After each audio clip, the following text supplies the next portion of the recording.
to Coolio at 3 o'clock, 96.1 Styling. A little bit of Fantastic Voyage. You know, something that's interesting about that video. There's a lot of interesting shit about that video. First off, he looks like Old Dirty Bastard. No, yes, he does. That is true. He does, man. They could be twins. God. They might be brothers. Who knows? You know, I wish they might have been brothers.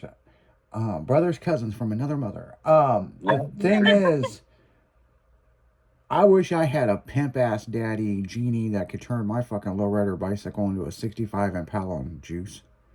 Oh, me too. Yes. Yeah. I don't think anybody would turn that down. But when that song come out, is back when I had my 62 Impala. I want it. And nobody, and I mean nobody, was doing 65 to 70 Impalas. No. Nobody was. As soon as that video fucking come out, everybody I knew had one. All right. Everybody started making parts for him. Yep. Fuck yeah, dude. Yeah, I had a friend of mine buy a 65 Impala. Convertible. No, it was a hardtop. Fucking mint. Like, I don't know where he found this. And as soon as he bought it, he came over to my house. He's like, hey, I need new shoes for this thing. And I was like, where'd you find this? And man, the color was beautiful. It was factory seafoam green. Oh, yeah. Had a little bit of microflake in it. Yep. It had a black top on it. So it kind of looked like a convertible. And he wanted a white top. Oh, yeah. And I was like, okay, well, you know, what are you looking to get? You know, like some 17s. Because 17s were popular at the time. You know, that was like the new dubs. He's like, hell no, I want to put this on 13-inch wires. Yeah. And, dude, I remember when we put those wheels on that thing, we were like, we're going to have to lower this thing or something. Because this thing, first off, it looks so stupid with these small-ass wheels. Right. Like, if I had to do it over again, we would have did 15s or something. But man, he thought this thing was the shit. And it kind of was the shit. And all I ever heard about is how many motherfuckers you can fit in this fucking car. Oh, yeah. Dude, you can get 4 or 5 across the back seat, 2 or 3 up front next to the driver. It's like, Jesus Christ, you got like the whole goddamn football teams in one car. Plus they grab 10, 12 of them at the same time. So yeah, this is why I love Impalas is because they're so big. Right, they're huge. Yeah. Yeah, I had a glass house for 6 months and never got to do anything with it and sell it, but that car was 22 feet long. God damn. Oh my God. They're land lots, man. I mean, and the thing is, if you park a 65 next to a 64, or 62, 63, 64, there's a huge difference. Yep. I bet, yeah. 65, 60, all the way to 69. On a 64 Impala. They were they were quite a bit fucking smaller. Mm-hmm. Yeah. The 62, the all the way from 58 to a 64 was 64. super fucking big. Yeah. And then they got huge as shit in the fucking 70s. Well, I tell you what, I had a 60s Impala, and it was massive. But it wasn't as big as a 65. No. It was like the mid-sized car, you know what I'm saying? Compared to the 62 to 64 Impala. Mm-hmm. Exactly. They were on the same frame too. That's what fucked me up about that. Yeah. Yeah, I have that good old X frame that you had to reinforce the shit out of. The Canadian part, but it made for good shit though. I mean, yeah. You can lay them all the way out on them. Yeah, you can 3-wheel the fuck out of them. You can hop the shit out of it, as long as you wrap the frame. Yes. Yep. I don't know what the deal was with that shit, dude. You get the fucking X frame were weak as tits from the factory, but then you can wrap them and they're stronger than anything else. Yeah. And seriously, yeah, it was so fucking weird, man. I had a friend of mine had a I had a friend of mine had a 63 Impala. And the frame, they had issues with it. They had bent the fuck out of it on hydraulics. Right. And Oh crap! I remember him going out and getting a full-size truck chassis and modifying this goddamn thing to fit, What? and they juiced it. I can believe that. That's And, actually and damn. Now, when he never built it to lay it out. Right. You know, he built it to hop it, and nice. it would hop its ass off. I bet. You know, No. but they did They ran- wrap it from like, I'd say middle of the door back. You know, but Oh yeah. I was like, dude, all that modification, all that cutting you did to this poor fucking car to put a full-size truck chassis. It actually used a 4-wheel drive chassis, and then they just rebuilt how they did the control arms and everything. Oh, that's right, yeah. They used the upper control arm, but the bottom they made new tabs and everything. You know, but it still was a big boxy. I mean, shit. I mean, back then we kind of used what we had, and you know, you had what you had, and you didn't throw a fit. You had to fucking figure it out. And, Right. Well, of course, yeah. you know, Yeah, we didn't do a lot of shit back then. Dude, that's fucked up part. That was the late 80s, early 90s. yeah, Motherfucker been bull riding since the fucking late 50s. I know. So it wasn't. Actually, I've heard the 40s too. You know what I mean? That's a debate in itself. Who was the first person to fucking do it? So Oh, you know what I mean? Yeah, Who was I who? love Where did it come out of? Arizona, Texas, or California? wherever. Who did it first? And that's all up for debate. I Hawaii? actually Well, no. well, I still think it's true. It's California with the guy with the Corvette and his dad after World War II. Oh yeah, I do remember that. I do think about that too. I watched a documentary on that. What was that? Fucking 58 or 59 Corvette that was used at the fucking fighter plane canopy on it. Mhm. Yeah. That thing just looked weird to me. And the hydraulics to lift it up. Yep. Was done with the e-brake. Yeah.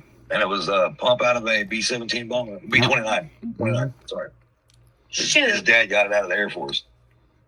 Yeah, there's a rule. If you can't fit a cigarette pack under bottom of your car, that knows illegal and you can drive it. So the guy said, dude, I want my car to be lowered. And then he put switches on it. And then whenever a cop pulled him over, he just raised it up a little bit. So cigarette pack fit right under it. Not me. So, yeah. Yeah. When I get pulled over, as they got the lights on, that's when I start raising it all the way up. Just as he gets to the doors when I drop it. You'd be like, what the fuck? There's a reason. The reason why I do that is because good luck fucking towing it. Right, yeah, exactly. Oh, yeah.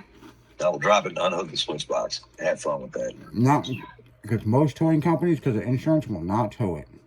Absolutely. Most, I say most. There is some that will drag that bitch on a trailer. They have no problem. Yeah, not over a bullshit call. You'd have to go to fucking jail for that shit. Yeah, I couldn't do that if they did that to me. It would have to be city towed. And they don't want to fucking do that. They got experience doing that shit. Shoot, they're probably employed by towing records. Yeah, it's like the recent tickets I got. I got 7 tickets. I go to court and said, and they tell me I was wrongfully pulled over, and I was like, yeah, sure. Like, whatever you say, guys. And dismissed. He's like, fucking cool. Can you please make sure this is out of the system right now? The cop measured my front bumper and said, it's at 16 inches. And I was like, yup, it sure looks that way. And what's crazy about it is it was in the Civic.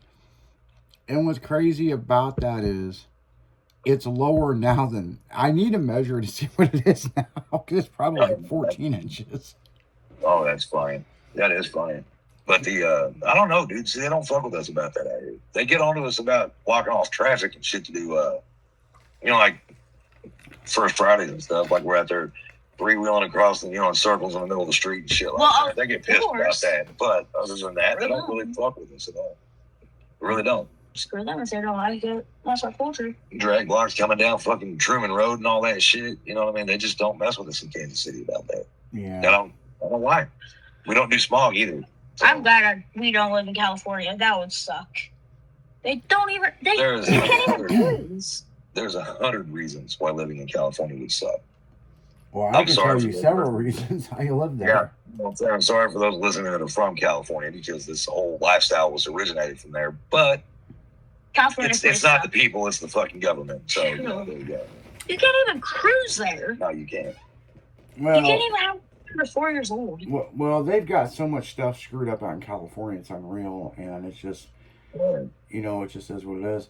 On another note, so that we were talking earlier about that tornado that hit out there where Mini Jen lives, and it hit Effingham. Did you see it took out that Corvette museum?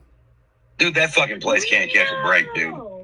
That place cannot catch a break. They can't. No, that's Dude, they had a sinkhole open up and fucking swallowed the fucking main show for them, fucking ate up like 5 or 6 of them. Oh my And then god. they fixed all that shit, pulled the cars out of the hole, and started to have it rebuilt. I bet you they weren't even done yet. Oh yeah, no. And then the fucking building gets wiped out by a No, fucking they tornado. just added onto the place and all kinds of stuff. Oh my And god. the owner was over in Italy and got the phone call. It wiped out the whole thing. There is a Corvette there that has 9 miles on it from the factory. Gee, but not anymore. Oh, No, it's destroyed. It got flipped over, all kind of shit. That car was at a dealership in Trenton, Illinois. They Jesus. wow. they got it in. It went to Indianapolis, and it made 2 laps around the track. Uh-huh. And it was an official pace car. And from there, they put it on a trailer, brought it back to Trenton, Illinois, put it on their showroom, and they never sold it. And it has 9 miles on it. Wow. Oh my gosh. And it sat in their showroom and all that. A friend of mine bought that, took it to Mecum, made like millions off of it. I Jesus. bet. And then it ends up from Scottsdale, Arizona, ends up in fucking Effingham, Illinois. Right. It's Yep. like, dude, it was bought in Trenton, Illinois, Right. taken across the country, sold Yep, all the way just to there. go back. That's literally 40 minutes away. Right, yeah. Oh my gosh. that's That crazy. tornado must have lasted a while. Nobody. No. Oh, they just chuck it? No, they sold the car from Illinois down to Arizona. It got auctioned off and bought by another guy from Illinois. For Right the millions of fuck back. dollars. I know what my buddy gave for that car. Oh. They gave $9,200 for it. Because they God had an damn. auction. The dealership had an auction because they were shutting the dealership down. And that car only Oh, went for yeah. $9,200. Wow. What? Yep. They had to liquidate everything, man. They just had to fire sale the fuck out of it, got rid of it. Well, one of the big things is when they had that auction, I told somebody it's not like they advertised it real well. No, that's facts. So, That's facts. because there was a lot of local people that were bidding, and everybody was trying to get that Corvette, and that's as high as it went on the bid. But on that note, guys, we're going to go right back into music. You're listening to 96.1 Styling as we're dragging right through the afternoon. We'll be right back after this.